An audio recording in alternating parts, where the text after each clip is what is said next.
Afghanistan is very far from Morocco.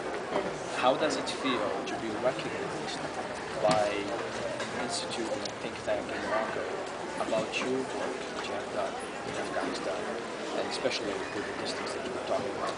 I'm sure that in Afghanistan they don't talk about Morocco and Moroccan society as often, but you're right in a way that two countries are located far from each other, but in the meantime there are so many things in common between Afghanistan and between Morocco. The first thing we have is, of course, a common religion. Then, you know, the problems are the same. I think your country is talked a lot in our discussions. That's why tomorrow, I guess, a delegation from Afghanistan is coming to meet with the leaders and politicians about the very progressive law that you have, the family law, and we would like to copy and see where we could actually, because it's two countries that have similar religion, where we could implement and enforce that law that has brought lots of opportunities for women in your country. We could take it to our country as well. So on that regard, and also I think there are many institutions that people from Afghanistan graduated from that. So you are none in a way in our country, and I think it's not the distance that brings us closer or far from each other. It's what we do together as a human being, the shared objective and the shared mission. And we all, living in a small village, the world, work on the same issues. This is obviously is geared towards young generation. What we do is,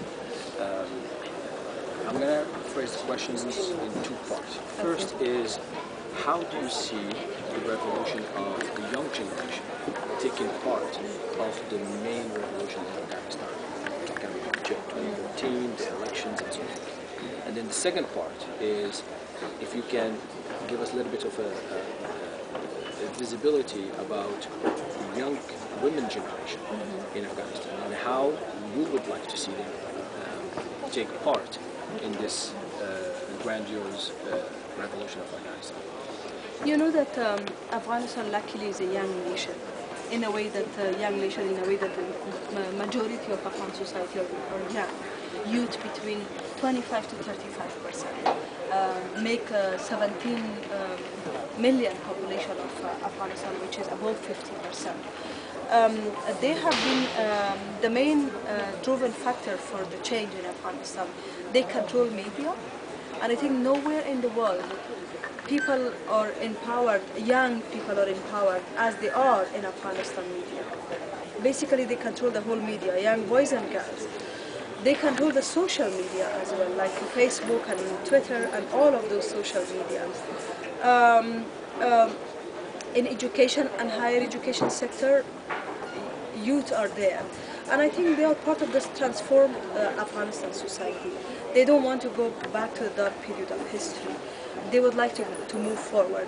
And in this transformation, women's role is crucial, because women know that if they go back, they will be the main victim of the negative change. Therefore, they would like to do anything, investment in terms of even blood, investment to move forward. And I think my daughters, small daughters, I have two daughters, 13 and 14, they're just a small example. They have Facebook pages. They are very, very sensitive when it comes to something that against their value and against their belief. And I see in the society young women who demonstrate in the streets when something goes wrong. For instance, 3 months back there was a woman who shot dead in front of everybody by Taliban. The young woman went to the streets demonstrating, asking justice for that woman who was killed. So they want to see an Afghanistan where everybody is respected as a human being, despite their religion or despite their gender. And I think that is an Afghanistan we all should work for. Once again, congratulations on your much-deserved prize, and good luck on your transformation of the society. And we are here as a society, as individuals, ready to help in any way we can. Thank you. That's very nice. That's a very strong.